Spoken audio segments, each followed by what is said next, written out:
ঢাকা আটের জনগণ যারা আছেন, আমার প্রিয় এলাকাবাসী, আসসালামু আলাইকুম।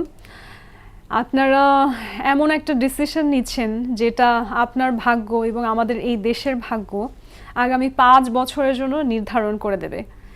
আমি শুধু এতটুকুই বলবো যে আমি মন থেকে একটা স্বচ্ছ নিয়ত নিয়ে এসেছি এবং যেই চেঞ্জগুলো আমি আমার দেশে এবং আমার আসনে করতে চাই তার জন্য যতটুকু সক্ষমতা, প্ল্যানিং, রিসোর্সেস প্রয়োজন আমি সবগুলোকে আসলে সম্মিলিতভাবে আয়োজন করেই নির্বাচনে এসেছি। এবং আপনারা দেখবেন যে আমার কোথাও কোনো প্রচারণা, কোনো ব্যানার, পোস্টার কোনো কিছুই নেই, কারণ পরিবেশের ক্ষতি করে কিংবা নিজেকে আসলে একটা বস্তুতে রূপান্তর করে আমি এই ইলেকশনটা জিততে আসিনি। আমি ইলেকশনটা এসেছি আসলে একজন জনপ্রতিনিধি হতে এবং আমার ঢাকা আটকে, আমার বাংলাদেশকে আমি যেরকম দেখতে চাই একটা স্বপ্নের বাংলাদেশ, সেইভাবে গড়ে তুলতে। আমার জীবনের যে হিস্ট্রি সেখানে আমার আসলে আর পাবার বা হারিয়ে ফেলার কিছু নেই।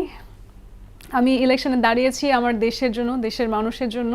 আমার দেশটাকে আমি এমনভাবে সংস্কার করতে চাই যে নিজের জীবনে যে হেনস্থাগুলো আমি ফেস করেছি এবং যে বাস্তবতাগুলো আমি অনুধাবন করেছি যে আমার দেশ আন্তর্জাতিক জায়গাতে, অর্থনৈতিক জায়গাতে কতখানি সীমাবদ্ধতার মধ্যে আছে, আইনি জায়গাতে আমার দেশের মানুষ আসলে কতটা অসহায়, এই সমস্যাগুলো অনুধাবন করে এগুলো আসলে অন্তর থেকে আমি চাই সংস্কার করতে, পরিবর্তন করতে।